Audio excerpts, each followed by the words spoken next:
बिस्मिल्लाहिर्रहमानिर्रहीम अस्सलाम वालेकुम वरहमतुल्लाहि वबरकातुहू। कुरान क्लब की पॉडकास्ट के साथ मैं हूँ होस्ट यासिर इकबाल और मेरे साथ मौजूद हैं कुरान क्लब के डायरेक्टर अख़यार अहमद। सर कैसे हैं आप? खैरियत से? अल्हम्दुलिल्लाह, अल्लाह का शुक्र है। आप कैसे हैं यासिर भाई? अल्हम्दुलिल्लाह जी बिल्कुल ठीक। और यकीनन हमारे देखने वालों के लिए भी एक बेहतरीन पॉडकास्ट होगी। आपकी वीडियोस तो जो है वो मुसलसल पहुँचती रहीं और उसको देखते रहे। आपकी ज़िंदगी के बारे में, आपकी एजुकेशन के बारे में और कुरान क्लब के विजन के बारे में हम जानना चाहेंगे। सबसे पहले कि आपने एजुकेशन कहाँ से हासिल की, और ये तो हमारे देखने वाले सब जानते ही हैं कि आपका ताल्लुक़ सरगोदा से है, तो क्या आपकी एजुकेशन भी अपने होम सिटी से ही रही? हाँ जी, बहुत शुक्रिया।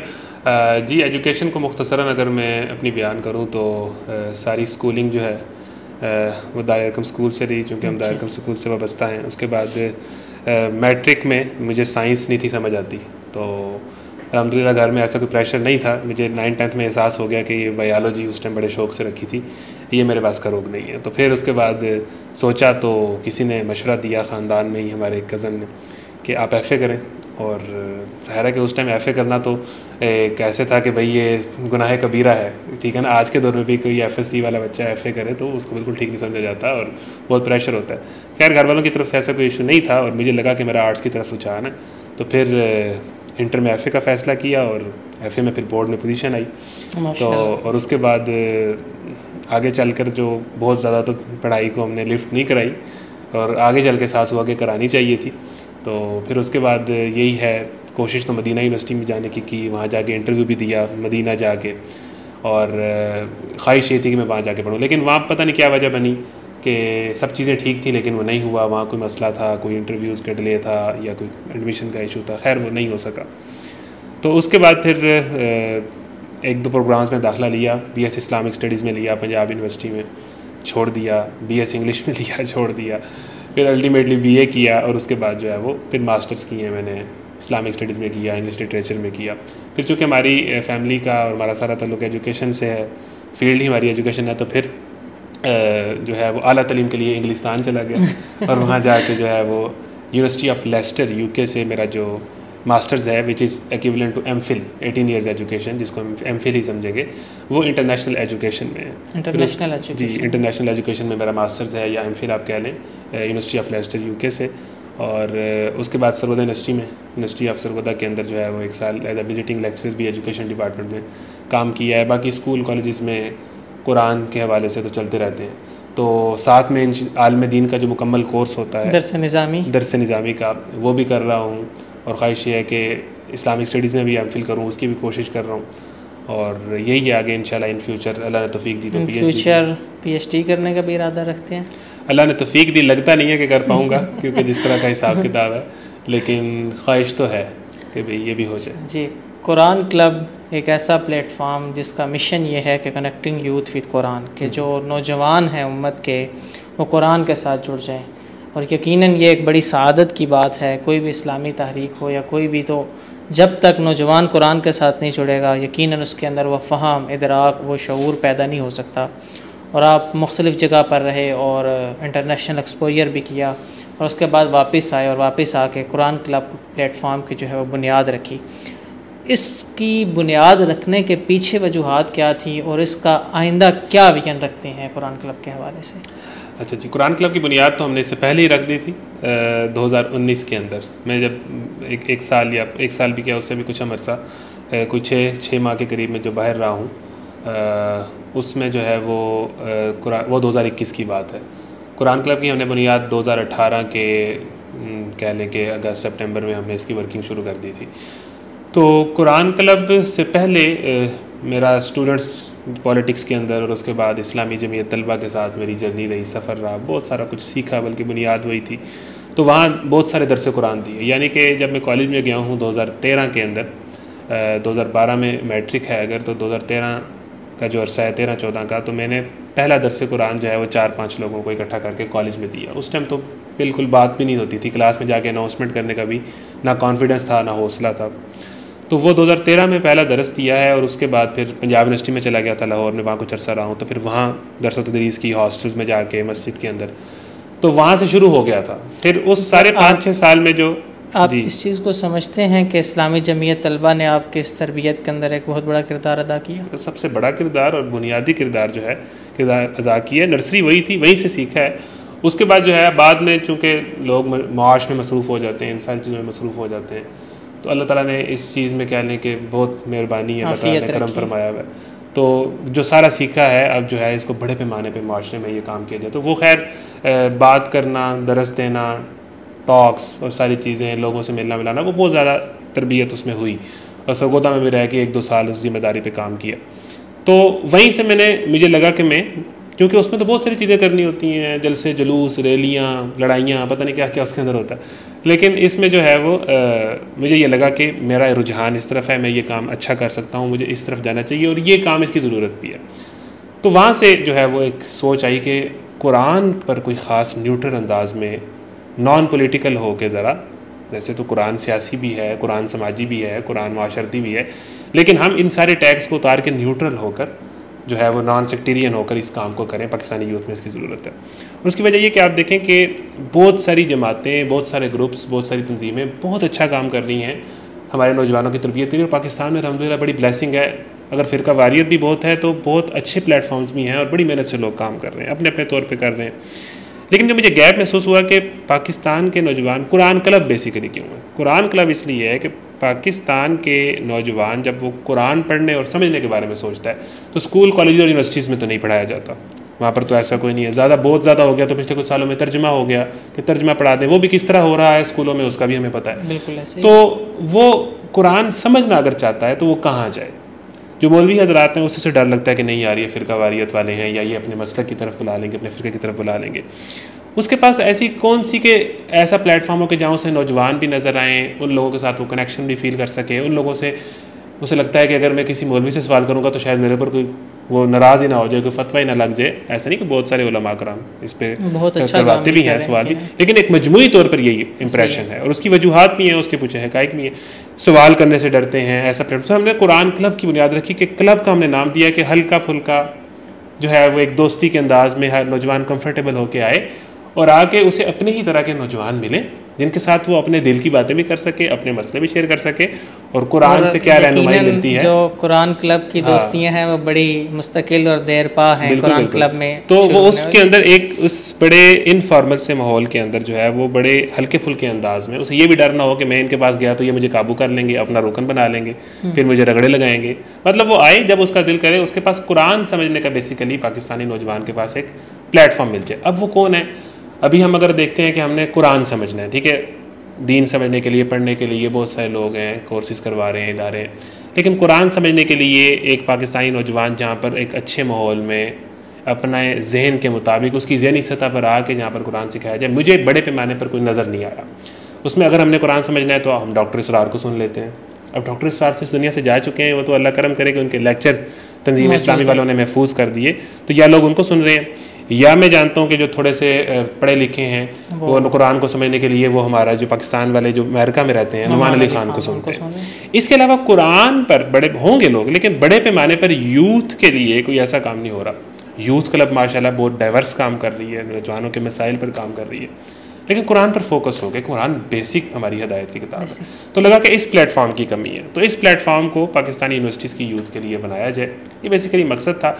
अब ये तो आगाज़ है, अब अल्टीमेटली ये कहाँ तक जाना है, दिल तो ये करता है कि इदारा बने, जो है वो यकीनन एक बहुत बड़ा विजन है कि ये इदारा बने। लेकिन देखिए किसी भी, अब ये भी एक तहरीक है कि कनेक्टिंग यूथ विद कुरान, और किसी भी तहरीक का आगाज़ चंद लोगों से होता है। तो यानी स्टार्ट के अंदर जब आपने कुरान क्लब प्लेटफॉर्म का आगाज़ किया, कितनी मुश्किलात थी और 5-6 बरस में उसके क्या रिजल्ट्स निकले, और उन मुश्किलात को आपने कैसे फेस करते हुए जो है वो यकीनन एक बड़ा मुश्किल जर्नी होगा स्टार्ट के अंदर। अच्छा, वैसे तो पॉडकास्ट के अंदर और लोगों को जो थोड़ा लोगों के सामने होते हैं उनकी स्टोरीज़ में लोग समझते हैं कि ये लाजमी बड़ी कोई स्ट्रगल करके आया और इसे कोई बड़ी मुश्किल होगी। मुझे कोई मुश्किल नहीं आई, कोई मुश्किलात नहीं आई, कोई मसला नहीं हुआ, सो के हंसते खेलते। मेरी कोई स्टोरी ऑफ चेंज नहीं है कि जो मैं सुनाता फिरूँ कि भाई मैं पहले बहुत गुनाहगार था, पहले भी ज़्यादा गुनाहगार नहीं था, कम ही गुनाहगार था, बल्कि अब उससे शायद ज़्यादा ही गुनाहगार होगा। तो कहने का मतलब ये है कि कोई बहुत ज़्यादा ख़राब भी नहीं हुए, ठीक है अल्हम्दुलिल्लाह घर के माहौल ऐसा था कि बहुत ज़्यादा उस लाइन की तरह, हाँ इस्लाम के वाले से कोई क्वेश्चन होते थे, बाय चॉइस कह लें कि बहुत सारी चीज़ों का अंदाज़ा नहीं था, सारी चीज़ें बाय चॉइस मुसलमान होना और फिर इसको एक मिशन के तौर पर लेके चलना। तो कोई ऐसी स्ट्रगल की कहानी नहीं है कि मैं कोई जो है वो मेरे पास खाने को कुछ नहीं था, पीने को कुछ नहीं था, ये नहीं था और वो नहीं था और बंदा नहीं था। हाँ ये है कि इस जर्नी को शुरू करने में और इसको यहाँ तक पहुँचाने में कंसिस्टेंसी, सब्र, सारी चीज़ें चाहिए होती हैं। हमारे यहाँ ना एक बड़ा मिजाज है पाकिस्तान में कि मैंने जब काम शुरू किया तो मेरे साथ कोई नहीं था और लोगों ने मुझे छोड़ दिया और लोगों ने मुझे बातें सुनाई। इस तरह की ना बाद में कहानियाँ सुनाने का हमारा बड़ा दिल करता है। अमूमन ऐसा ही होता है। अब देखें आपने काम शुरू किया है तो लोग आपको क्या करें, अब आपको गुलदस्ते में आना शुरू कर दें, क्या करें, वो देखते हैं एक दो बात कर देते हैं, बाज़-औक़ात कहते हैं कि नहीं होगा, इतना ही करते हैं ना। तो मेरा ख्याल है कि हमारे सामने भी कोई बंदा नया काम जब शुरू करता है तो हम इसी तरह की बातें कर रहे होते हैं। तो हम भी किसी की कहानी में वही लोग हैं, हम लोग भी किसी की कहानी में वही लोग हैं। तो कहने का मतलब एक ऐसी स्ट्रगल की कहानी नहीं है, लेकिन ये है कि जब शुरू किया तो सारे के इस्लामी जमीयत तलबा से जब फारिग हुआ तो अब इस तरह कोई टीम तो नहीं है, लोग तो नहीं, अकेला था। वो किसी एक लड़के को पकड़ा, कोई पुराने दोस्त को, उसके साथ किसी एक हॉस्टल में चले गए, जाके दरस शुरू किया। हाँ तो ये आप कहानी कह सकते हैं कि एक या दो लोग थे, उन्होंने जाके शुरू किया और फिर वो गए, आगे 3-4 बंदे बैठे हुए थे, उनको भी इकट्ठा किया, उनको बात सुनाई। तो ये है। फिर उसके बाद जो है फिर ये सोचा कि अब हमें दौरा कुरान, पहले हम बंद कमरे में पहले भी करते आ रहे थे, लेकिन अब हमें इसको थोड़ा सा खुला करना चाहिए। तो हमें सोचा कि हम जिम खाना क्लब सरगोदा, हमने कहा कि हम वहाँ जाके करेंगे। वहाँ जाके हमने बात की, उन्होंने कहा हो जाएगा। तो जब वो करीब आया तो उन्होंने कहा नहीं होगा। अब वो भी अल्लाह की करनी बेहतर ऐसी हुई कि वो उसकी वजह से रजिस्ट्रेशन तो बड़ी हो गई कि भाई बड़ा कोई हैवी कोई हो रहा है, तो वो वहाँ पर जगह भी फिर कम पड़ गई। वहाँ तो सिर्फ 60-70 लोगों की जगह थी, तो फिर वो लोग इतने रजिस्टर हो गए। फिर हमने उसको शिफ्ट किया मैरिज हॉल के अंदर, और वो पहला दौरा कुरान हम हैरान हो गए कि फ़र्स्ट टाइम हमने ख़वातीन को भी इन्वाइट किया। उस टाइम ये भी बड़ी हमारे में बहस हुई कि ख़वातीन को बुलाना चाहिए कि नहीं बुलाना चाहिए, लेकिन ख़वातीन का ये है कि माशाल्लाह बहुत ज़्यादा शौक़ है सीखने का, पढ़ने का। हमारी सोसाइटी में हर इस तरह के इस्लामिक ऑर्गेनाइजेशन में जो ऑडियंस ज़्यादा होती है, जितने भी लोग काम कर रहे हैं वो खुद कहेंगे कि ख़वातीन की ऑडियंस ज़्यादा होती है। फिर वो जब शुरू किया तो हमारे सामने जो है वो कोई 100-150 बंदा आ गया, नौजवान आ गए, रमज़ान के अंदर आ गए, रोज़े की हालत में आ गए। अब हम बड़ी खुशी हुई, बड़ी हैरानगी भी हुई, लेकिन यह है कि वो बहुत कामयाब प्रोजेक्ट था। फिर उसकी एक सरगोदा के अंदर एक बड़ी मूव बनी। तो फिर वहाँ से हुआ कि भाई यूथ हम जितनी मर्ज़ी यूथ को गालियाँ दें, कोसें, ऐसी है ऐसी ऐसी है, यूथ बेचारी तड़प रही है, जो है वो उसे भूख और प्यास है कि भी हमें कोई आगे दीन सिखाए। ये बिल्कुल ठीक बात है, पाकिस्तानी यूथ में बहुत खैर है, तो वो नज़र भी आया। फिर उसके बाद अगले सालों में फिर उन्होंने किया, फिर कोविड आ गया जी, 2019 में शुरू किया था, नेक्स्ट कुरान क्लास आनी थी तो कोविड आ गया। तो फिर अल्लाह ही की करनी ऐसी हुई कि हमने कहा लोग बड़ा कह रहे हैं कि कुरान क्लास होनी है कि नहीं होनी, हम यूट्यूब पे हमने शुरू कर दिया, फेसबुक पे हमने ग्रुप बनाए, वहाँ शुरू कर दिए। अच्छा वो कुरान क्लब सरगोदा से निकल के नेशनल हो गया, वो पूरे पाकिस्तान से नौजवान आए, वो उसी एक सरगोदा की क्लास में। अब ज़रा यूनिवर्सिटी के लोग हैं, कोई किसी शहर से, कोई किसी शहर से, उन्होंने जाके लोगों को बताया है या क्या हुआ है। खैर वो बड़ी ही कामयाब क्लास थी 2020 में जो ऑनलाइन क्लास हुई। खैर कोविड था, लोग भी कुछ नेक हुए हुए थे, डरे हुए थे रमज़ान था, घरों में बंद थे। उन दिनों में यूथ क्लब का कंटेंट भी बहुत कंज्यूम किया गया, बहुत देखा गया। अर्तुगरुल ड्रामा उन दिनों में हर पाकिस्तानी ने देखा है। तो वो सारे ही ना कोई इस्लाम की तरफ लोगों का रुझान हुआ था, यानी वो तो घरों बड़ी तादाद में कैद थे और वो कंटेंट ही देख रहे थे। हाँ, तो वो 2020 के उस कोविड के अंदर हमारी जो क्लास हुई, वो फिर सरगोदा से हम एक नेशनल कह लें कि हम ब्रांड बनने की तरफ जा रहे थे। फिर उसके बाद वो कंसिस्टेंसी है, फिर बाहर चले गए, वहाँ पर ऑनलाइन क्लासेस कुछ ना कुछ चलती रही। फिर उसके बाद वापस आए हैं, 2022 में क्लास की, 23 में क्लास की। फिर 2023 में आके हमने सोचा कि अब हमें इसकी ना शॉर्ट क्लिप्स लगा के हमें लगानी चाहिए अपने कंटेंट को इंस्टाग्राम पे, फेसबुक पे, टिकटॉक पे बाकायदा। हमने पहले भी हल्का फुल्का था, लेकिन शॉर्ट क्लिप्स बहुत कम थे। मतलब ज़ाहिर है कि इस तरह कोई एडिटिंग की टीम नहीं है, लोग नहीं है, बस जो समझ आ रहा है कर रहे हैं। तो 2023 में जाके मैं कहता हूँ कि पिछले साल बाकायदा प्रॉपरली हमारा ये रील्स की सूरत में कंटेंट आना शुरू हुआ है। और अभी ये सिर्फ 1 साल है, 1 साल हुआ है। अल्हम्दुलिल्लाह उस कंटेंट के थ्रू, उन चीज़ों के थ्रू जो वही दरसे कुरान जो पहले हो रहे हैं, कई सालों से हो रहे हैं, लेकिन उन्हें के जब क्लिप्स आना शुरू हुए और प्रोफेशनल एडिटिंग के साथ आए, तो अल्हम्दुलिल्लाह जो है वो प्रोग्राम सैकड़ों से हज़ारों और हज़ारों से लाखों में चला गया। विजन क्या है कुरान क्लब का? आपने कहा कि इदारा बनाने का विजन है, और यकीनन सिर्फ सरगोदा से निकल के पूरे पाकिस्तान की यूथ को कुरान के साथ जोड़ना है। तो मुस्तकबिल में क्या विजन है कि इसको किस तरह आप दूसरे शहरों में फैलाने का इरादा रखते हैं? देखिए अब तो अल्हम्दुलिल्लाह फिर ज़ाहिर है कि लोग इनवाइट भी करते हैं, बुलाते हैं, हम यूनिवर्सिटीज़ में भी लोग बुलाते हैं। हम तो खैर कहते हैं कि यूनिवर्सिटीज़ हमारी टारगेट ऑडियंस है कि हम यहीं जाएँ, BS, क्योंकि जो BS का स्टूडेंट है ना, मैट्रिक और इंटर में तो लड़के ख़राब होते ही होते हैं, वो एक जवानी का फेज़ आना ही होता है। लेकिन वो जो थोड़ी सी शऊरी उम्र है ना, आप यूनिवर्सिटी जाते हो, फिर आपको एक माहौल भी नज़र आता है, फिर आपके जहन में या आप इधर जाते हो या आप उधर जाते हो, उन 4 सालों में जो फ़िक्र आपकी अच्छी डेवलप हो जाए वो आगे ताउम्र आपके साथ चलती है। तो जो BS के स्टूडेंट्स हैं ना, 18, 19, 20, 21, 22, 23, 24 साल के, ये समझता हूँ कि यहाँ पर बहुत ज़्यादा काम की ज़रूरत है।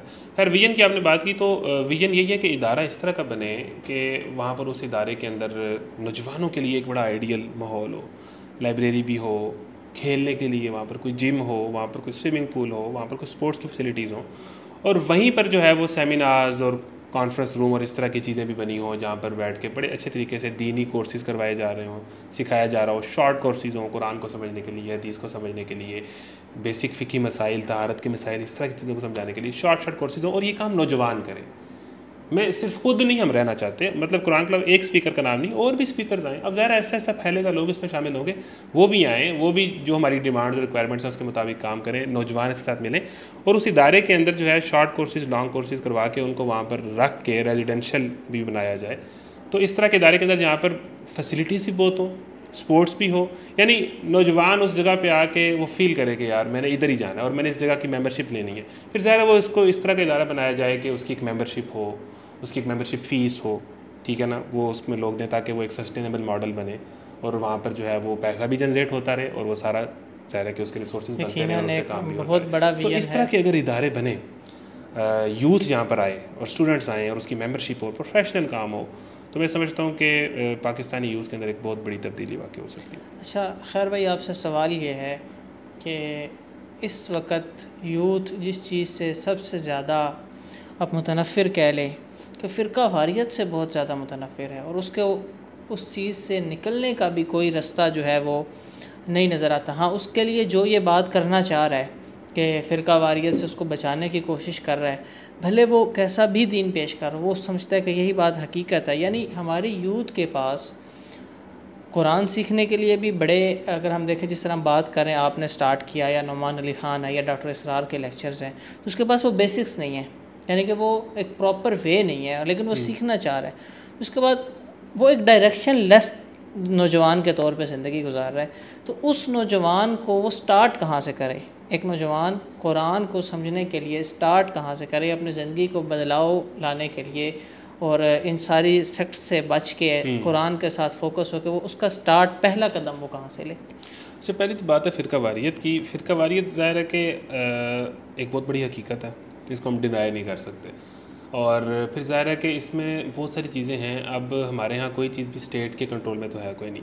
देखिए, हर मस्जिद जो मोहल्ले में है वो उसे स्टेट नहीं चला रही, वो मोहल्ले की एक कमेटी बनी हुई है, वो अपने हिसाब से, उसका जो चौधरी है वहाँ का, जो थोड़ा इन्फ्लुएंशियल पर्सनैलिटी है, वही इमाम साहब का इंतखाब कर रहे हैं, वही उनकी पे मुंतखब कर रहे हैं, वही लोगों को कर रहे हैं, और वही सारी चीज़ें कर रहे हैं। तो बिल्कुल हर जगह हर पिंड की फिर अपनी पॉलिटिक्स है जी, ये बरेलवियों का पिंड है जी, ये वाबियों का पिंड है, और इस तरह ये सारी चीज़ें चल रही हैं। तो वो फिर वहाँ पर जो लोग आ रहे हैं, वो भी, जिसने दरस निज़ामी किया हुआ है उसको बहुत सारी बात हो सकती है कि दरस निज़ामी उसने पास किया हुआ है, और फिर उसका कोई इंटरनेशनल एक्सपोजर नहीं है, कोई नेशनल एक्सपोजर नहीं है, वो मदरसे से निकला और वो आ गया है। तो वो क्या आज के नौजवान को और आज की सोसाइटी को और आज के मसाइल को वो उस तरह कर पा रहा है? लोग तो मौलवी को, पाकिस्तानी माशरे का एक बहुत बड़ा मसला ये है कि जब तक स्टेटस मैच ना हो तो बात ही नहीं सुनते। तो मौलवी को तो हमने स्टेटस बहुत नीचे रखा हुआ है सोसाइटी में, उसका स्टेटस तो है ही कोई नहीं। यहाँ तो आपने कोई दीनी बात भी करनी है तो उसके लिए आपको बताना पड़ता है कि जी मैं बाहर से पढ़ के आया हूँ, मैंने ये किया हुआ है, वैसे तो लोग सुनते ही नहीं है। तो हमारे सोसाइटी में और कल्चरल चीज़ें भी बहुत ज़्यादा हैं कोई भी बात करने के लिए, तो हमें ये सारी चीज़ों को हमने देखा नहीं है। फिर ज़ाहिर है कि वो जितना जहन है उस हिसाब से ही फिर वो फ़िरका वारियत और वो लोग बर्दाश्त में कमी और जो सीखा है उसी को ठीक मानना, जो उस्तादों से सुना है भाई वही सब कुछ है। फिर दूसरे से लड़ना और दूसरे को बहस और मुबाहिसे में हरा देना और चुप करा देना, ये इस्लाम की सबसे बड़ी खिदमत समझ जाती है। लेकिन आज की जो यूथ है ये बहुत बड़ा चेंज आया है। ये जो जनरेशन जी है ना, ये पलट देगी, पाकिस्तान को पलट देगी। ये बिल्कुल अब चीज़ें नहीं हैं, अब ये बात सारे लोगों को समझ आ रही है। मदारिस भी अपने आप को बहुत अब अपडेट और अपग्रेड करा रहे हैं, ऐसा नहीं है कि वो अड़े हुए, बहुत अच्छा काम हो रहा है। फिर कुछ इस तरह के स्पीकर्स आ गए हैं जिन्होंने फिर इन चीज़ों को बड़ा उठाया है। तो अब जो है फ़िरका वारियत से काम नहीं चलता। कम से कम जो मॉडर्न यूथ है या जो आगे चल के जो नए लोग आ रहे हैं और अब नए बच्चे आ रहे हैं, ये इंशाल्लाह आहिस्ता आहिस्ता इसमें कमी बाकी होगी, और बाशऊर और लॉजिकल और अच्छे तरीके से बात करके जो इन नौजवानों की सतह पर आके या मॉडर्न ट्रेंड्स को मद्देनज़र रख के जो इंटरप्रेट करेगा दीन को उसी की बात चलेगी, और ये चीज़ें ऐसे चीज़ें चेंज खैर भी बड़ी एक चीज़ जिसको हर बाशऊर इंसान पाकिस्तान का इसको सोच रहा है, इसको फील कर रहा है। अच्छा, इसमें मेरी एक बात, मुझे आपने जो दूसरा सवाल था वो रह गया कि भाई नौजवान कहाँ से सफ़र का आगाज़ करे। इसमें मैं एक बात करना चाहता हूँ कि एक तो ये बात है ना कि कुरान को पढ़ोगे तो गुमराह हो जाओगे, खुद पढ़ोगे, और दूसरी ये पीक है कि भाई नहीं जी, कुरान को उस्ताद के थ्रू आपके पास क्या अथॉरिटी है तशरीह करने की, तफसीर करने की, आपके पास कौन सा इल्म है, आपने किस मदरसे से डिग्री ली है, सारा कुछ। वो डिग्री लेना भी कोई मुश्किल काम नहीं है, ठीक है ना, उसके वो आजकल जिस तरह हो रहा है कोई मसला नहीं है। तो कहने का मतलब ये है कि ये दो पीक्स हैं। इसमें ये भी ठीक नहीं है कि नहीं जी कुरान सबका है और आप खोलेंगे तो ऐसा नहीं होता। आप बहरहाल आपकी बेसिक्स अगर नहीं हैं तो आप कोई भी मतलब निकाल लो, कोई बात निकाल लो, तो ये दो पीक्स हैं, इसमें बैलेंस करना पड़ेगा। बहरहाल आपने दीन सीखना है, आपको उस्तादों की ज़रूरत है, आपने इन चीज़ों को समझना है, बेसिक फ़लसफ़ों को समझना है, अदरवाइज़ बड़ा मसला हो जाएगा। ये उलमा ने जो सारा नॉलेज प्रिजर्व किया हुआ है ना हमारा मदारिस ने, यही असल दीन है। इसकी प्रेजेंटेशन में मसला हो सकता है, लेकिन यही है, आपको ये सीखना पड़ना है, बेसिक्स पे आना पड़ना है। लेकिन यह कि वलक़द यस्सरनल कुरान लिज़िक्रि फ़हल मुद्दकिर के जो बेसिक पर्पज़ है कि हमने इंसानों को अपनी बंदगी के लिए पैदा किया, जो बेसिक मसला है, ये एक किसान को भी समझ आ जाएगा, ये एक जो है वो बद्दू को भी समझ आ जाएगा, ये किसी अनपढ़ को भी समझ आ जाएगा। ये वाला कुरान सबके लिए। तो नौजवान ने अगर वो डिसाइड करे कि वो इन डेप्थ जाना चाहता है, किस तरह जाना चाहता है, उसके लिए उसे इन बेसिस को समझना पड़ना है। उसके लिए फिर ये बहुत सारे लोग हैं, कोर्सेज़ ज्वाइन करें, पढ़ें बाकायदा, उस्तादों से कुछ कोर्सेज़ लाजमी करें। फिर इन कुछ स्पीकर जो कुछ लोग अच्छा काम कर रहे हैं उनको रेगुलर बुनियादों पर सुने। और कुछ किताबें हैं, ठीक है ना, जो बहुत सारे स्कॉलर्स हैं, मौलाना मौदूदी हैं, इसके अलावा बहुत सारे उलमा हैं जिन्होंने बहुत सारे इशूज़ को डिस्कस किया है, लॉजिकल अंदाज में समझाया है। इनको पढ़ें ताकि हमें समझ आए कि बुनियादी तौर पर दीन है क्या, इसका मकसद क्या, ये फ़लसफ़ा क्या है। तो किताब बीनी बड़ी इंपॉर्टेंट है, कुछ लोगों से मुसलसल कनेक्ट रहना बड़ा इंपॉर्टेंट है, इन्वायरमेंट बड़ा इंपॉर्टेंट है। तो ये सारी चीज़ें करनी पड़ेंगी, और कुछ ऑर्गेनाइजेशंस हैं जिनके साथ आपका ताल्लुक़ होगा तो ये आपको चीज़ें ऐसे ऐसे समझ आएंगी, कोई मुश्किल नहीं है। अच्छा खैर भाई, बड़ा इंपॉर्टेंट सवाल जो हम बात कर रहे थे कि हर बाशऊर इंसान इस चीज़ को सोच रहा है कि हमारी यूथ जिसके अंदर बड़ी खैर है, और जिसका मैं आप बात कर रहे थे कि वज़ी जनरेशन पाकिस्तान को चेंज करने की सलाहियत रखती है, लेकिन ब्रेन ड्रेन हमारी यूथ इस मुल्क को छोड़ के जा रही है। आप इसको किस नज़र से देख रहे हैं? मैं तो इसको अभी तक किसी नज़र से नहीं देख रहा। मुझे समझ नहीं आ रही कि इसमें मैं क्या तबसरा करूँ, क्या एनालिसिस करूँ, क्योंकि मुल्क के हालात ही इस कदर जो है वो ख़राब है, ठीक है ना। रिवर्स गियर लगा हुआ है, कोई नज़र नहीं आता कि कोई किसी की नीयत है ठीक करने की। तो इस मामले में अब किसी को ये भी कहना कि तुम्हारा मुल्क तुम्हारी माँ है और इसको छोड़ के नहीं जाना, अब वो कहे कि भाई मुझे रोटी नहीं मिल रही, मैं क्या करूँ, बेसिक नीड ना पूरी करना। और उसके बाद इस जनरेशन से जिसमें सब्र वैसे ही कम है, हौसला वैसे ही कम है, डिप्रेशन की तरफ, मटेरियलिस्टिक सोसाइटी। और फिर यह है कि ओवरऑल इतना मादा परस्ताना दौर है, और हर किसी को पैसे चाहिए, हर किसी ने अपनी एक ख़ास सतह की वो गेम जो जिसे हम कहते हैं कि सोसाइटी में उसने वो बरकरार रखने के लिए, ज़ाहिर है उसका कहीं ना कहीं हक भी है। तो इस मामले में डर ही लगता है कि आप तबसरा करें। लेकिन ये है कि मायूसी तो खैर किसी सूरत भी जायज़ नहीं है। जब कौमें लोएस्ट पर जाती हैं तभी वहाँ से देखें, अल्लाह ताला ने जब हालात पलटने होते हैं तो वो एकदम यूसुफ कहीं से आते हैं और मिस्र की काया पलट जाती है, एकदम मूसा आते हैं। हालात बदलना कोई मसला नहीं है अगर अल्लाह बदलने पे आए, ठीक है। तो रही बात कि ये जो मसला है यूथ के जाने का, तो इतना लाजमी करना चाहिए कि बाहर जाना चाहिए, बाहर जाके अपने आप को 2-3 साल लगाएं, स्टेबल करें। लेकिन बाहर जाके जो ख़राब होने वाला अंसर है ना, ये बड़ा ख़तरनाक है, इसको एड्रेस करना पड़ेगा।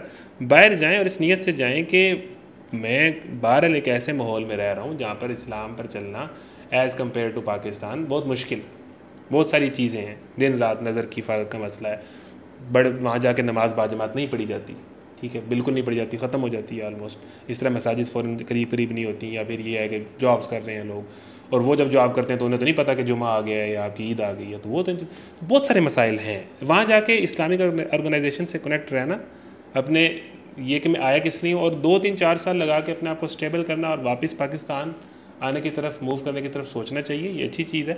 और बाकी मैं इसमें चूँकि बहुत ज़्यादा एक्सपर्ट नहीं तो मैं ज़्यादा तबसरा नहीं करूँगा, लेकिन ये है कि वहाँ पर 2-4-5 साल रहने की समझ आती है, लेकिन वहाँ पर बच्चों को बड़ा करने का कोई तुक नहीं है, वो आपके हाथ से ही निकल जाएंगे। तो उस माशरे में ये तो हर बंदा बात करता है कि वहाँ पर बच्चे और जब बड़े होंगे तो समझ लें कि वो आपके हाथ से गए, वो एक और ही जनरेशन बनेगी जिनका दीन से कोई लेना देना नहीं होगा, इल्ला माशाअल्लाह। आपके लेक्चर्स में आप पर ये तनकीद की जाती है कि आप अपने लेक्चर्स में ख़वातीन पर बहुत ज़्यादा तनकीद करते हैं। तो आप क्या कहना चाहेंगे? चलो, ये तो टॉपिक से हट के आपने एक बड़ी डिफरेंट छक्का लगाया आपने। तो मैं बिल्कुल इस पे ये बात, असल में इसकी वजह ये है कि हम जब दरस कुरान करते हैं, तफसीर क्लासेस करते हैं, तो अब तो अल्हम्दुलिल्लाह बड़ी तादाद मर्दों की भी है, ख़वातीन की भी है। ऑनलाइन ज़ाहिर है कि ख़वातीन घरों में होती हैं, वो ज़्यादा सुनती हैं। अब एक बड़ी ऑडियंस ख़वातीन की भी होती है। अच्छा, जब ज़ाहिर है कि बड़ी ऑडियंस ख़वातीन की है तो वहाँ पर बहुत सारी बातें अब ख़वातीन के जो टॉपिक्स आगे करनी पड़ेगी। लेकिन फिर भी मसला ये है कि हमारी जो ये पाकिस्तानी कौम है, ये कंटेंट क्रिएटर के साथ बड़ी ज़्यादती करती है। वो हर रोज़ कोई ना कोई रील अपलोड कर रहा है, कोई ना कोई वीडियो एडिट होती है, वीडियो एडिट निकलती है, कटती है, पूरे प्रोसेस से गुजरती है। उस एक वीडियो की वो उसका ख़र्चा होता है, हर वीडियो पे पैसे लगते हैं, एडिटिंग पर पैसे लगते हैं, ये सारी चीज़ें हो रही होती हैं। अच्छा, बंदा बना रहा है। अच्छा, अब मैं पिछले 1 साल से हमने तकरीबन 200 के करीब रील्स जो हैं वो एडिट करके लगा दी। लेकिन जो 2 वायरल हुई हैं, जिसे आप कह सकते हैं कि वो उनमें इसी तरह की कोई बात है। अब आवाम बाकी बातें सुने ही ना। जिस तरह मुफ्ती तारिक मसूद साहब कहते हैं ना कि लोगों ने कहते हैं कि आप 4 शादियों की बातें करते हो, कहते हैं कि भाई मैं हर मौजू पर बात करता हूँ, आपके सामने 4 शादियों वाली वायरल होती है। तो एक तो हमारी आवाम का मसला है, ठीक है। अच्छा, दूसरा ये है कि वो 200 रील्स में से 100 रील्स जो हैं या 150 रील्स या 500 मुख्तलिफ टॉपिक्स पे हैं, ज़्यादातर मर्दों पर हैं। अच्छा, उन पर कोई बात नहीं करेगा। अब ये जो मसला है ना, ये बड़ा ख़तरनाक मसला है। इसमें मैं फिर यहाँ पर ख़वातीन पर यह बात करूँगा कि अभी ये पीछे वाक़या हुआ है सहल नदीम वाला, ठीक है, कि मेरी बच्ची जाहिल है। उसने कहा कि 50-60% या इतने फ़ीसद मर्द जो है वो जाहिल है, 95%। वो बड़ी अच्छी वीडियो देखी, किसी ने कहा कि अगर वो ये भी कह देता ना कि 100% मर्द जाहिल हैं तो मर्दों को कोई नहीं था मसला होना। उन्होंने ना कोई क्लिप बनानी थी, ना उन्होंने कोई लड़ना था। मर्दों को आप जो मर्जी कह लो, वो रिएक्ट नहीं करते। ये जो रिएक्शन का मसला ख़वातीन में है, और ये बड़ा ख़तरनाक मसला है कि आप पर जब बात होगी तो आप ये कह दोगे कि आप मर्दों पे क्यों नहीं बात करते, आप ये कह दोगे कि क्या सारा इस्लाम औरतों के लिए ही है। अब बात हो रही है ख़वातीन के पर्दे की, तो मर्दों को भी नज़र की हिफाजत करनी चाहिए। भाई वो भी अल्लाह का हुक्म है, वो भी करनी चाहिए, उस पर भी बात होगी, उस पर भी क्लिप्स होंगे। लेकिन आपको जब एक बात की जा रही है, मुझे आप ये कहें कि ख़यार भाई आपको जो है वो नमाज बाजमात पढ़नी चाहिए, तो एक तो तरीका ये है कि मैं उसको कहूँ कि बिल्कुल आपकी बात ठीक है, नमाज बाजमात पढ़नी चाहिए, मैं नहीं पढ़ पाता और मुझे इसका ख्याल रखना चाहिए, अल्लाह मुझे हिदायत दे, तौफीक दे, बड़ी अच्छी तवज्जो। एक तरीका ये कि आप पढ़ते हैं, कितने लोग बाजमात नमाज पढ़ते हैं, आप मुझे क्यों कह रहे हैं? यानी कि उस पर यह कह देना कि तुम ये करते हो या बाकी मर्द क्या करते हैं या बाकी लोग ये करते हैं, इस तरह कौन बंदा ठीक होगा? इस्लाह इस तरह होती है, नसीहत को इस तरह लिया जाता है। अल्लाह, फिर ये नसीहत कौन कर रहा है? मैं कर रहा हूँ, मेरी क्या औकात है? अल्लाह की बात सुना रहा हूँ। अभी पिछले दिनों में जो एक रील है कि वो ख़वातीन अपनी आवाज़ में, अपने लहजे में नरमी पैदा न करें अज़वाज मुतहरात को, और उसके बाद तमाम औरतों को ये हुक्म है। इसकी तफसीर में लिखा हुआ है और ये बड़ा मसला है। उस पर बात हुई तो मर्द क्या करते हैं, मर्द भी तो ये करते हैं, मर्द भी तो वो करते हैं। मर्द सारा कुछ करते हैं, मर्द बहुत बेगैरत हैं, बहुत बेशरम हैं। लेकिन जहाँ पर उनको नसीहत की जा रही है हम उनको करेंगे, लेकिन जब आपको नसीहत की जा रही है तो आप आगे से जब ये कहेंगे कि आगे से मर्द ये करते हैं या आगे से वो ये करता है, इस बिहेवियर से कभी भी बंदे की इस्लाह नहीं होती। तो अल्लाह आपको कह रहा है, रसूल आपको कह रहा है, तो कहें कि भाई बिल्कुल ठीक है, मुझे ये करना चाहिए और इसमें मुझे तौबा करनी चाहिए और मुझे अपनी इस्लाह करनी चाहिए। इस तरह बंदे की इस्लाह होती है। तो ये मैंने मसला देखा है कि आप मर्दों को जो मर्ज़ी कह लें, मर्दों को इशू नहीं होगा। लेकिन ये फेमिनिस्ट और वुमेन एम्पावरमेंट की जो एक मूवमेंट्स आई हैं ना, इन पे इसके बाद ख़वातीन का बहुत ज़्यादा ब्लेम की तरफ और रिएक्शन की तरफ जो है वो मसला आ गया कि भाई तुम भी तो ऐसे हो, बाकी भी तो ऐसे हैं, मर्द भी तो ऐसे हैं, वो क्यों नहीं करते, उनका इस्लाम की तरह सारा इस्लाम। और दूसरी तरफ जो जुल्म व तशद्दुद हो रहा है, जो मेल डोमिनेंट सोसाइटी की आप बात कर रहे हैं, या वो सारी फैक्ट्स हैं, वो सारे टॉपिक्स हैं, वो वरासत के मसाइल हैं, वो सारी चीज़ें, उन पर बात होगी, उन पर तनकीद होगी, उन पर मर्दों को उल्टा लटकाया जाए, वो उस पर भी बात होगी। लेकिन जब कभी आपका टॉपिक आएगा और आपको नसीहत की जाएगी, तो जब मर्द को कहा जाता है तो मर्द भी सुन लेता है, ठीक है। वो आगे से ये नहीं कहता कि वो भी ऐसा है, वो भी ऐसा है, वो भी ऐसा है। तो ये मैंने बड़ा महसूस किया कि जितनी दफ़ा मर्दों को कहा जाए वो नहीं कहते, लेकिन ख़वातीन को जब कोई बात टारगेट करके समझाई जाए तो उनको ये होता है कि मर्द ऐसा है, मर्द वैसा है, मर्द ऐसा है, और बात अल्लाह की है, रसूल की है, कोई हमारी बात नहीं है। अच्छा खैर भाई, हमारी क्योंकि कुरान क्लब के प्लेटफॉर्म से हमारी जो है वो सुनने वाली ऑडियंस भी यूनिवर्सिटी स्टूडेंट्स हैं, तो एक स्टूडेंट जो कॉलेज से निकल कर यूनिवर्सिटी में जाता है और उसके लिए एक नया माहौल, एक नई सोसाइटी और मुख्तलिफ, क्योंकि यूनिवर्सिटी का एक माहौल ऐसे होता है कि मुख्तलिफ सूबों से मिलने वाले लोग, उसका एक्सपोजर बढ़ता है। उस एक्सपोजर के अंदर उसके अंदर चेंज आता है। वो चेंज अमूमन पॉजिटिव भी होता है और नेगेटिव भी होता है, लेकिन हम एज आ टीचर और एज आ यूनिवर्सिटी स्टूडेंट्स ये महसूस करते हैं कि वो चेंज आम तौर पर नेगेटिव चेंज होता है। ये नेगेटिव चेंज, इसके अंदर आप किस चीज़ को देखते हैं कि क्या हमारी यूनिवर्सिटीज़ इसके अंदर कसूरवार हैं कि वो एक ऐसा एनवायरनमेंट प्रोवाइड कर रही हैं कि एक स्टूडेंट जो एक ऐसे माहौल से निकल के आ रहा है और वो उसके अंदर एक नेगेटिव चेंज आता है, या इसके अंदर मुआशरे का कसूर है, या इसके अंदर सोशल मीडिया का कसूर है? आप इस चीज़ को किस नज़र से देख रहे हैं? देखें, यूनिवर्सिटीज़ का कसूर है, 100% कसूर है। यूनिवर्सिटीज़ की इंतज़ामिया का कसूर है, उनकी प्रायोरिटीज़ हैं, उन्होंने एक इन्वायरमेंट बनाना है और फिर उसके बाद जब आप एक माहौल दे देते हैं तो फिर ज़ाहिर नौजवान हैं, उनकी जो है वो उम्र है, उम्र का तकाजा है, उन्हें तो इस तरह का माहौल चाहिए, वो तो इसके पीछे भागते हैं। तो कहने का मतलब यह है कि हमारी जो फसाद की जड़ है को एजुकेशन, ठीक है ना, जहाँ पर मर्द और औरत को इकट्ठा कर दिया जाएगा वहाँ शैतान ही होगा, ठीक है ना, ये तो एक सीधी सी बात है, प्रिंसिपल है। उसके बाद जितना मर्जी नेहाजी है, नमाजी है, वो जो भी है, डेफिनेटली मर्द और औरत को जब अल्लाह ताला ने शदीद जो अहकाम है पर्दे के, आवाज़ का पर्दा, निगाह का पर्दा, ये बिलावजह नहीं है, अल्लाह ताला साइकोलॉजी जानता है मर्द और औरत की। वो जिस भी पर्दे में आप आएँ, आप उसको इस्लामी बहन बनाएं, आप उसे जो मर्ज़ी बनाएं, मर्द और औरत का जब इंटरेक्शन होगा तो गड़बड़ होगी। एक सिंपल सा एक कुलिया है, ये हर मर्द जानता है, ये हर औरत जानता है, ये कोई रॉकेट साइंस नहीं है। बड़े भोले बन जाते हैं कि नहीं ऐसे नहीं होता, सबको पता है कि मर्द क्या है, मर्द किस नज़र से औरत को देखता है। मर्द के सामने जब औरत आती है तो उसके फेस एक्सप्रेशंस, बात करने का बड़ा वो और तरीके की चीज़ बन जाता है। तो ये सबको पता है, कोई ढकी छुपी बात नहीं है। तो को एजुकेशन तो बुनियाद है फसाद की। लेकिन यह है कि टीचर्स, अब यूनिवर्सिटी से इस तरह के स्कैंडल्स निकले हैं कि टीचर बच्चियों को हरास कर रहे हैं, तालबात को हरास कर रहे हैं, या वो इस तरह से उनसे बिहेव कर रहे हैं। अब ये कोई नॉर्मल तो नहीं है, तो हर जगह टीचर्स और स्टूडेंट्स के किस तरह के अफेयर्स के मामला आते हैं।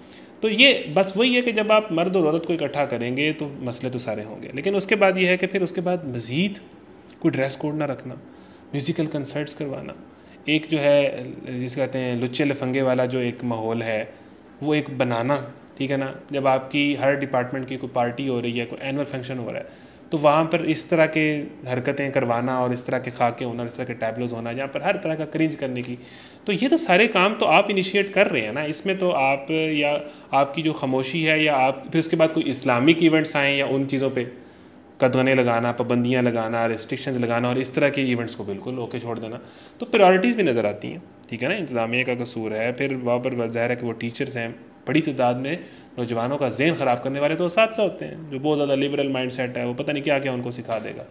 फिर क्लास के अंदर के माहौल में इस तरह का माहौल बनाना कि वो आपस में, तो ये सारी चीज़ें इनमें कसूर है। फिर दूसरा ये है कि हमारी जो सोसाइटी है, अब यूनिवर्सिटी में जब आप जाएंगे तो हम एक बुनियादी तौर पर फेक सोसाइटी है। वो जो है ना, अख्तर अब्बास का गालिबन हम उर्दू में पढ़ते थे एक अफसाना, ओवरकोट। तो हमने तो ऊपर कोट पहना हुआ है, हम वो नहीं दिखाना चाहते जो हम अंदर से हैं। अब जाहिर है कि जब नौजवान, एक बच्चा है, एक बच्ची है, एक लड़का एक लड़की यूनिवर्सिटी जाएगा, तो उसने तो बताना है कि जी मैं बड़ा मॉडर्न हूँ, मुझे इंग्लिश भी आती है, उसने बड़ी अच्छी ड्रेसिंग करनी है। फिर उसने क्लास में भी लड़के ने कोई ऐसी कॉमेडी या शुगल करना है कि लड़कियाँ उस पर हंसें और लड़कियों को उसकी तवज्जो मिले, और लड़कियों को ह्यूमर वाले वैसे ही बड़े पसंद आते हैं। फिर ये सारी चीज़ें लड़के अटेंशन सीकिंग के लिए, फिर लड़कियों के भी ड्रेस बड़े चेंज हो जाएंगे। फिर वो टिकटॉक और इंस्टाग्राम पे भी अपना आप कई कई तरीक़ों से दिखाएगी, ठीक है। कभी वो हमने कितनी ख़वातीन ऐसी हैं कि जो यूनिवर्सिटी जब गई तो फुल गाउन में थी, फिर वो गाउन स्काफ बन गया, फिर स्काफ से बाल नज़र आना शुरू हो गए, फिर उसके बाद वो एनुअल इवेंट में वो भी ख़त्म हो गया। तो वो प्रोफेशनल बातें शुरू हुई, नोट्स की बातें शुरू हुई और उससे मामला मोहब्बत तक पहुंचा। तो ये शैतान के सारे खुतवात शैतान है, शैतान स्टेप बाय स्टेप आपको लेके जाता है, ठीक है ना। इनकी इत्तबा ना करो।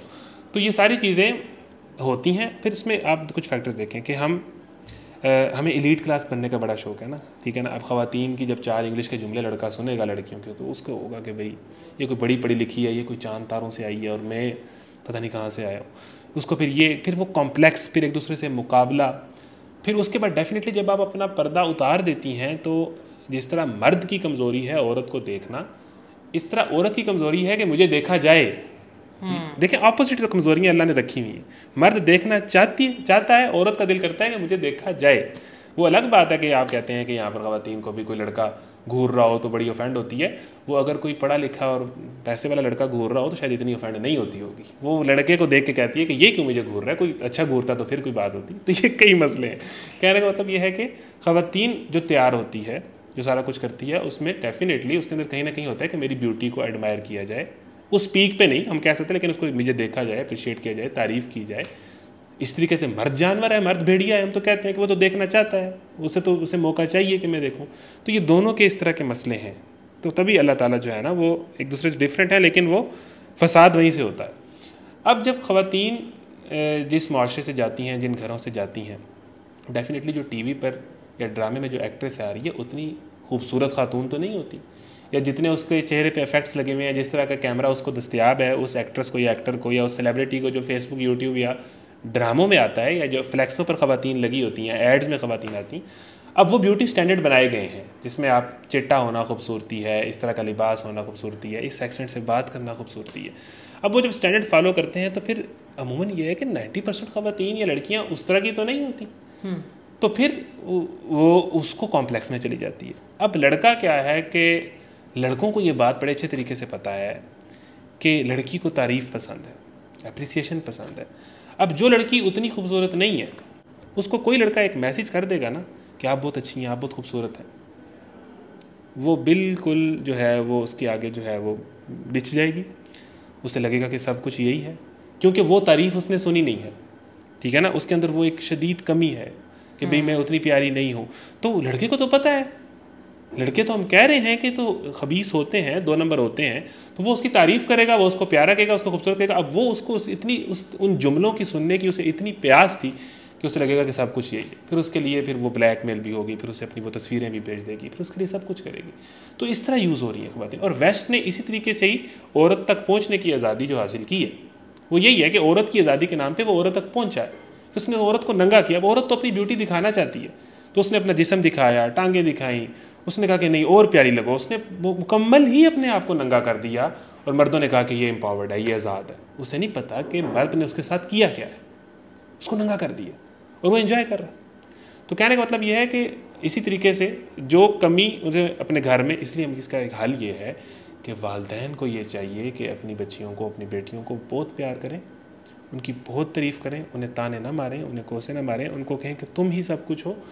ख़वातीन को तारीफ़ चाहिए, लेकिन वो हलाल रिश्ते से मिले, वो बाप से मिले, वो शोहर से मिले। अगर उसे तारीफ़ नहीं मिलेगी, एप्रिसिएशन नहीं मिलेगी, तो वो कहीं और ढूंढेगी, फिर वो जहाँ ढूंढेगी तो फिर मामला बहुत ख़तरनाक होगा। फिर उस तरीके से हम कहते हैं कि हम वानाबीज बनना चाहते हैं। बहुत सारी यूनिवर्सिटियाँ ऐसी हैं कि जहाँ पर हम एलीट क्लास जैसा बनना चाहते हैं, दिखना चाहते हैं, उस तरह की अपने आप को बनाना चाहते हैं। फिर जब हम लड़के लड़कियाँ उस तरह का बनने की कोशिश करते हैं तो वो होते नहीं हैं, तो फिर वो फट जाते हैं। इसे हम कहते हैं कि वो फिर वो हमें जो क्रिंज नज़र आता है ना, आपे से बाहर होना नज़र आता है, वो सारा ये है कि इसका हल ये है कि आप जो हो वो रहो। जितने आप रियल हो आप उतने अच्छे लगोगे, जितने आप नेचुरल हो आपकी ब्यूटी उसी से निखर के आएगी। पंजाबी वाला पंजाबी बोलता हुआ अच्छा लगेगा, अगर किसी का है ही इंग्लिश एक्सेंट, वो जो DHA वाला है ना, वो बेचारा इसी तरह का है। आप उस से बनने की कोशिश करोगे तो आप पकड़े जाओगे कि आप फेक कर रहे हो, आप मज़ीद कोझे लगोगे। वो इसी तरह का है, वो पंजाबी बोलेगा तो अजीब लगेगा। तो आप जो हो उसी को अच्छा कर लो, कुछ और बनने की जब आप कोशिश करोगे तो मसला होगा। तो इस कॉम्प्लेक्स से निकलें, असल ब्यूटी आपकी नेचुरल जो आप हैं उसके अंदर है। एक बड़ा इम्पॉर्टेंट सवाल है हमारी सोसाइटी में, उस चीज़ को डिस्कस आम तौर पे नहीं किया जाता, ना वालिदैन की तरफ से ना टीचर्स की तरफ से। और ये एक इंसानी नेचर है और इंसानी फ़ितरत है कि एक नौजवान जब सन्न बलूगत को पहुंचता है तो अपनी बॉडी के अंदर बहुत सारी चेंजेस देखता है, और फिर जिस तरह हम देख रहे हैं कि एक गलत कंटेंट की वजह से या गलत सोसाइटी की वजह से वो ऐसे गुनाहों के अंदर मुब्तला हो जाता है जिसको आप मस्टरबेशन कहें या पोर्नोग्राफी के अंदर, और उसको गाइड करने वाला कोई नहीं है। वो एक शर्म के एहसास के मारे वो किसी से डिस्कस भी नहीं कर सकता, उसको कोई इतना एतमाद नहीं देता।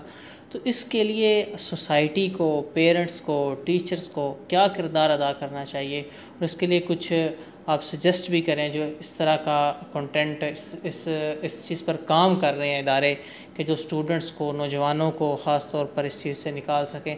और हत्ता कि हम यहाँ तक भी केसेस हमने देखे कि मैरिड लोग भी इस चीज़ के अंदर मुलव्वस हैं। नौजवानों की जो एक बड़ी तादाद, आप बिलीव करें कि क्लास के अंदर जो है वो हमें जब हमने इस टॉपिक के ऊपर बात की तो हमें ये फ़ील हुआ कि 95 to 99% आपका नौजवान इस चीज़ के अंदर मुलव्वस है। तो ये एक बड़ा अहम जो एक सुलगता हुआ मौजू है माशरे का।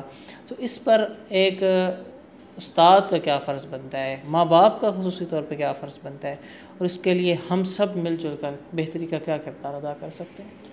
देखें जी, जो पॉर्न एडिक्शन है और मास्टरबेशन है, ये एक ऐसा मसला है कि ये कोई ढकी छुपी बात नहीं है। 95%, 98% या आप जो भी बना लें कि बड़ी तादाद में जो है वो हमारी यूथ बड़े भी इसमें इन्वॉल्व हैं और ये सारा एक मसला है, एक बहुत बड़ी हकीकत है। अब ज़ाहिर है कि वही वाली बात कि हमारे माशरे में इस तरह बात नहीं होती, लेकिन अब बहुत सारे इस तरह ज़ाहिर है कि नौजवानों का चूँकि मसला है वो बात करना चाहते भी हैं, मैसेजेस भी बाज़ आते हैं कि भाई मैं इस एडिक्शन में इन्वॉल्व हूँ तो मुझे अब इससे में से निकलना है। अच्छा, इसमें चूँकि ये बहुत सारे लोगों का मसला है तो उनको तो पहली बात यह है कि इस मसले को अंडरस्टैंड करना चाहिए। एडिक्शन बिल्कुल और चीज़ है। एडिक्शन से ये ऐसे ही है जैसे आपको किसी नशे की एडिक्शन लग गई है, ये नशा है, ठीक है ना। तो अब वो ज़ाहिर है कि जिस भी तरीके से इसमें आ गया, लेकिन यह है कि अब वो निकलना चाह रहा है। तो ऐसे जितने भी हमारे नौजवान हैं कि जो पॉर्न एडिक्शन में या मास्टरबेशन में इन्वॉल्व हैं, उससे निकलना चाहते हैं, तो मेरा तो उनको पहला मैसेज ये है कि पहली बात ये है कि मैं आपको ये हौसला देना चाहता हूँ कि आप लाखों करोड़ों नौजवानों में से ऐसे हैं कि जिन्हें ये टेंशन है कि मैं इसमें इन्वॉल्व हूँ। पहली तो बात यह है कि बहुत सारों को तो टेंशन है ही नहीं, बहुत सारों को तो ये फ़िक्र है ही नहीं, लेकिन आपको ये फ़िक्र है, आपको ये टेंशन है, आपको ये रिग्रेट है कि मैं इससे निकलना चाहता हूँ। पहली तो ये बात है कि इस बात पर जो है हम आपको हौसला देते हैं कि आप पहली चीज़ जो है कि आप चाह रहे हैं, ये आपको इस पर मुबारक हो, ये बहुत बड़ी बात है। दूसरा ये है कि फिर आपके अंदर ये एहसास है, आप शर्मिंदा होते हो, आप ये गुनाह करते हो, फिर आप शर्मिंदा होते हो, फिर आप तौबा करते हो, फिर तौबा टूटती है, ये सारी चीज़ें करते हो, तो आपके अंदर ये एहसास है कि मैं बहुत बुरा हूँ, मुझे अल्लाह माफ़ कर देगा, मैंने ये चीज़ छोड़नी है, आप अल्लाह ताला से वादा कर रहे हो, तौबा कर रहे हो, फिर ये चीज़ हो रही है, तो आपके अंदर वो एहसास है, वो रिग्रेट है। फिर उसके बाद आप स्ट्रगल कर रहे हो, आप बार बार उससे बचने की, उससे निकलने की कोशिश कर रहे हो, फिर जो है वो आप कमिट नहीं कर पाते या आपके जो है वो इरादे जो है मुतज़्ज़ल हो जाते हैं। तो ये जो आप स्ट्रगल कर रहे हो ना गुनाह से निकलने की, ये अल्लाह देख रहा है, ठीक है ना। ये आपकी स्ट्रगल अल्लाह देख रहा है अगर आप कर रहे हो। अगर आप स्ट्रगल नहीं कर रहे, आपको फ़िक्र नहीं है, आपको एहसास नहीं है और आप उससे लड़ नहीं रहे, तो ये बहुत बड़ा मसला है। आपकी स्ट्रगल वो अल्लाह देख रहा है, उससे निकलने के लिए आप जो भी कर रहे हो वो अल्लाह देख रहा है। तो इस पे आपको उन्हें इन सब लोगों को हौसला देना चाहिए।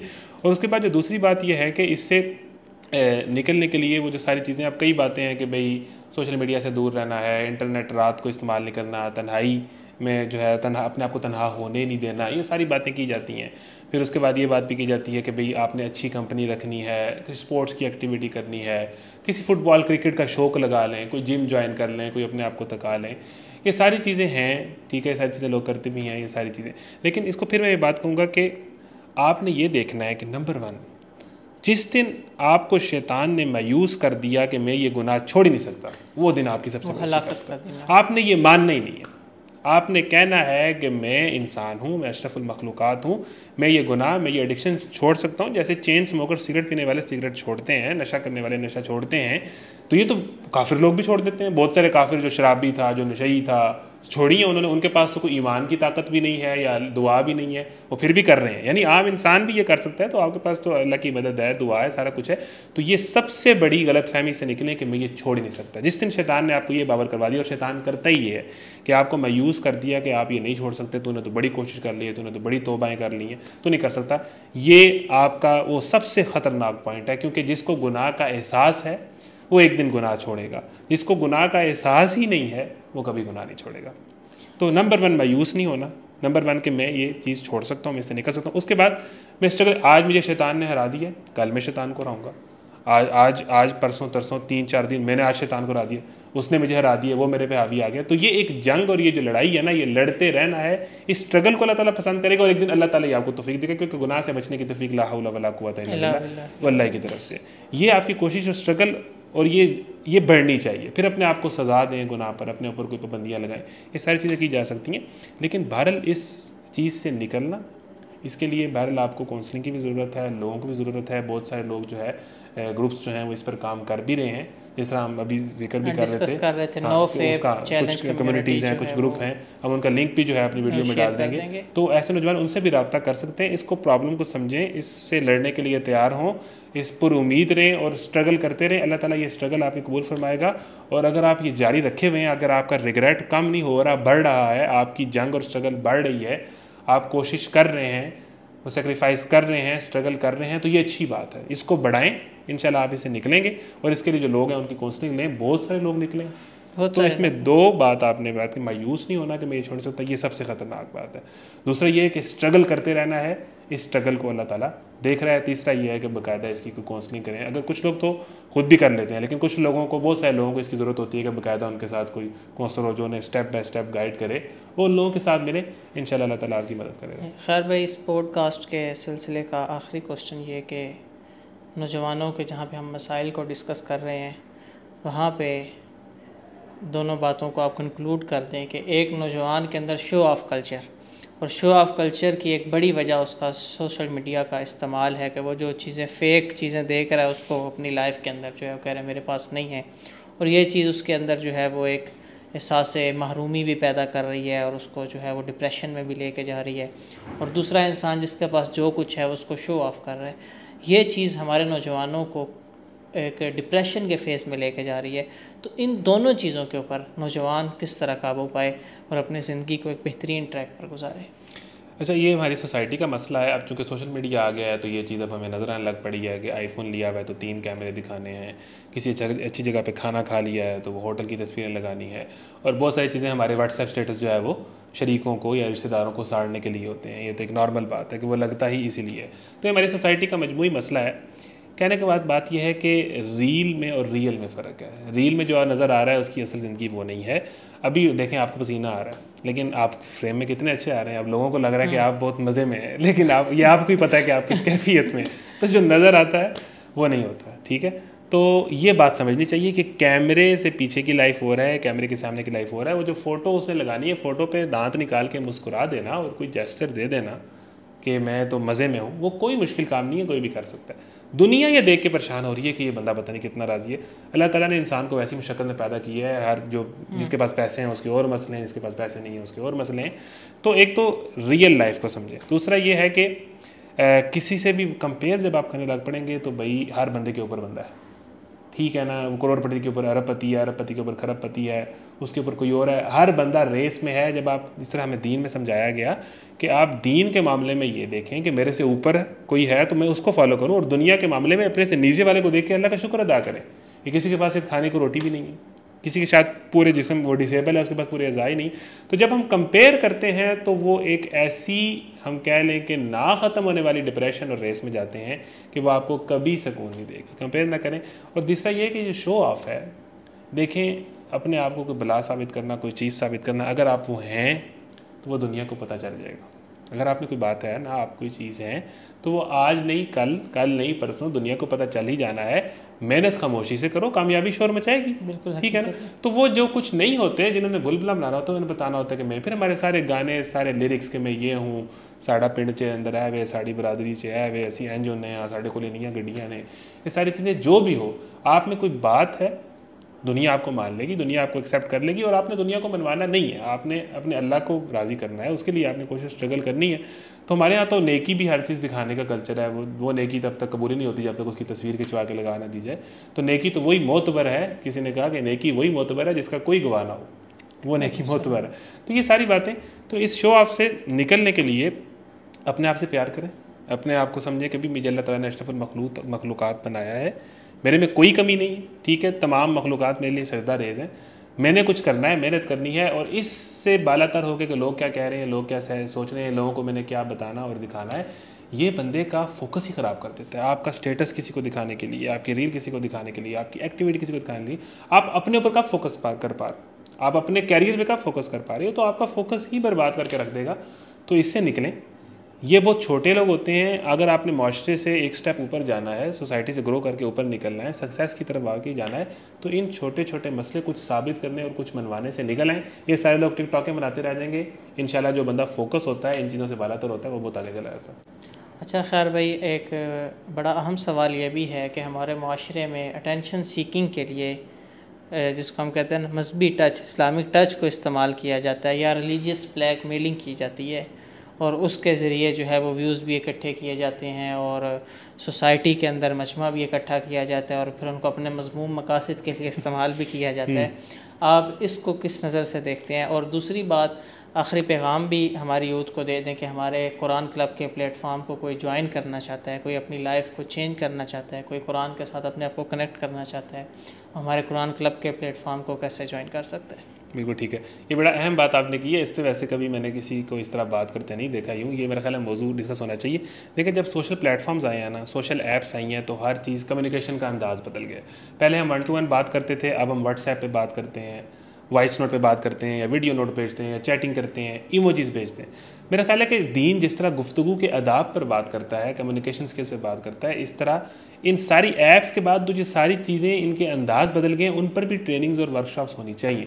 यानी लोगों को व्हाट्सएप चैटिंग करना सिखानी चाहिए कि मैसेज सीन करके जवाब ना देना अच्छी बात नहीं है। ये भी इसी तरह है कि कोई आपके सामने बैठा गुफ्तगू कर और आप उसको जवाब ना दें, यानी ये वही चीज़ है, लेकिन वो व्हाट्सएप पे आ गई है। अच्छा, किसी ने मैसेज कर दिया है तो आप फिर ये है कि बाज़-औक़ात वो दिल देता है, आगे से वो दिल देता है, वो चैट ही नहीं खत्म होती, अल्लाह हाफ़िज़, फिर आगे से अल्लाह हाफ़िज़, फिर आगे से। तो वो जो एक रिएक्शन है, कम से कम अगर आपने बात सुन ली है तो आप कोई रिएक्शन दे सकते हैं, कोई अंगूठा लगा सकते हैं, इस तरह की कोई चीज़ कर सकते हैं।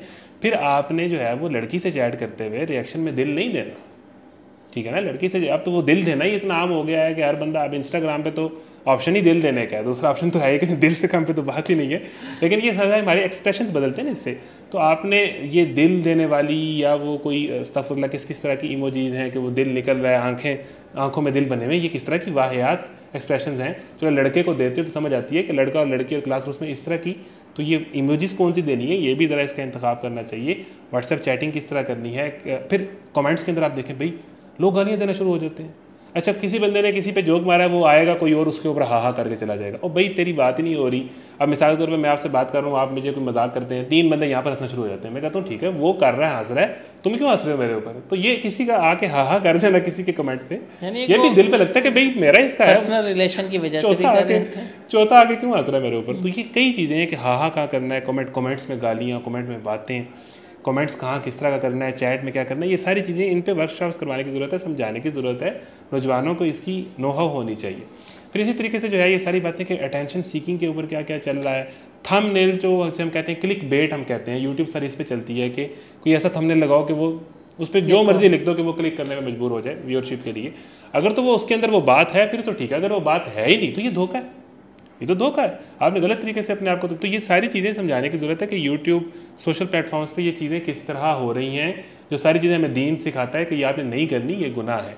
इसी तरीके से अब आप ये, इस पर तो हमने पहले भी बात की है कि कोई बॉलीवुड का गाना है, अच्छा बॉलीवुड का गाना है, उसके मिलियंस ऑफ व्यूज़ हैं, नीचे कमेंट आएगा जो हजूर सल्लल्लाहु अलैहि वसल्लम से प्यार करता है वो कमेंट को लाइक करें। अंदाज़ा करें आप कि भाई ऊपर गाना है, नीचे कमेंट। अब वो कमेंट इसलिए नहीं कर रहा कि वो बड़ा आशिक रसूल है, उस कमेंट पे लाइक आते हैं।